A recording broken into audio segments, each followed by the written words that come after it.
This is what you're going to need to make the no-knead crock pot bread.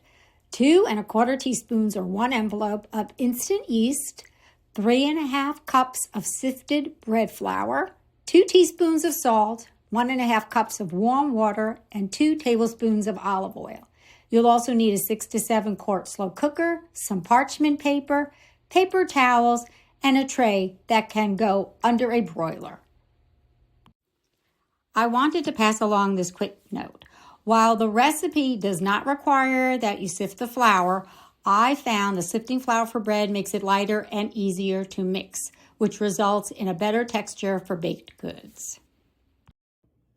I'm going to sift 3 1/2 cups of bread flour.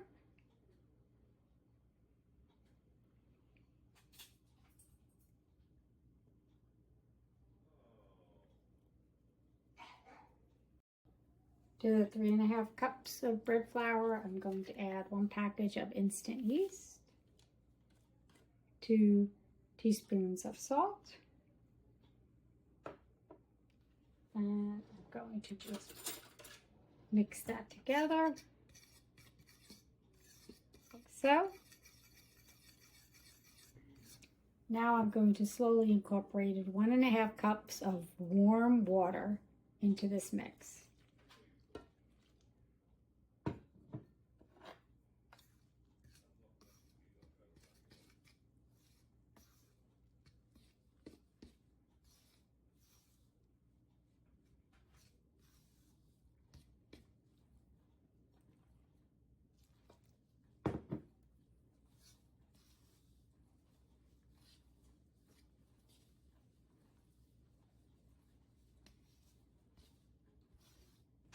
The last part I'm going to work in with my hands.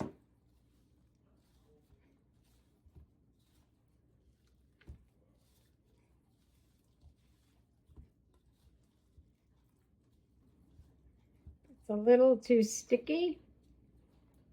I can just add a little bit more flour to my hand here, just so I can get it to mix properly.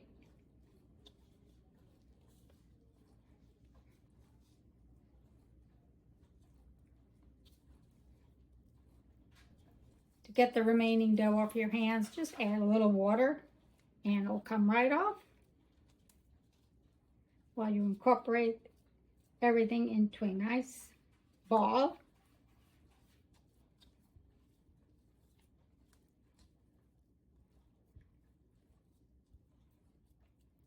That's good, like that. And now I'm going to cover it and let it sit in a warm place for 8 to 10 hours. As I said, I'm going to put it in a warm place, but I'm going to cover it with a towel for 8 to 10 hours. I lined a 6-quart crock pot with some parchment paper. I made sure the sides come up on the end so I can lift it up when I'm done. I made it into the shape that I wanted the dough to be, and now I'm going to cover it with 2 paper towels, cook it on high for 2 hours until it reaches a temperature of 190 degrees. This is the 2 paper towels. I'm just going to rest that on top and then place the lid firmly on there like that. It has been 2 hours since the bread has been in the crock pot. I'm going to take the lid off and the paper towels, and I'm going to check its internal temperature to make sure it's at least 190, which it is.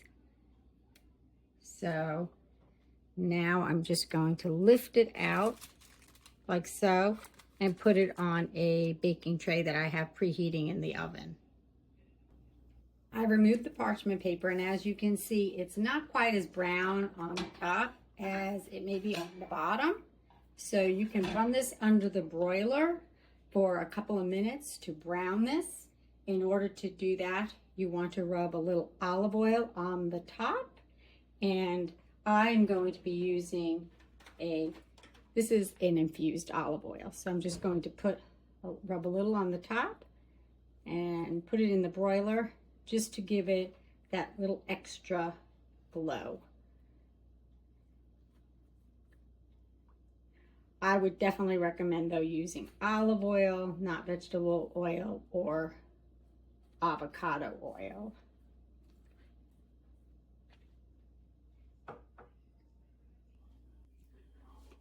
So this is how it looks after 3 minutes in the broiler. I think that's brown enough for my liking. You just decide how long you want to leave it in the broiler. I have a floor broiler, which I hate, but that's what I have to work with. Yours might work a little differently. So now I'm just going to let it cool, and then I'm going to cut it. The bread is cooled down, so now I'm going to cut it. I'm going to show you what it looks like. I'm using a bread knife also.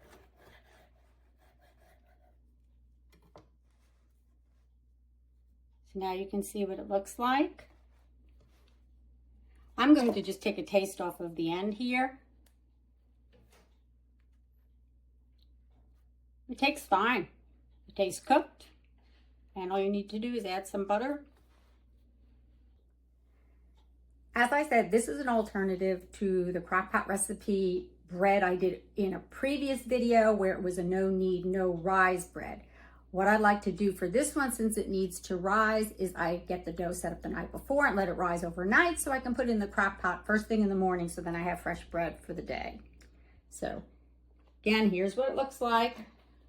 This is after I put it in the broiler. The bottom is nicely cooked. It's nice and soft in the center here. And it tastes fine. And so the only difference between this and the other bread is obviously the rising. However, this bread is a little less dense than using the no knead, no rise method. So I will give you that information. So if you like a little less firmness to your bread, this might be the way to go. So if you like this video, please give it a like, a share, a thumbs up, subscribe, and I will leave the instructions to the bread recipe and the link in my description below. So share it with your friends and have a great week. I'll see you next time on Big City Girls, Small City Living. Bye.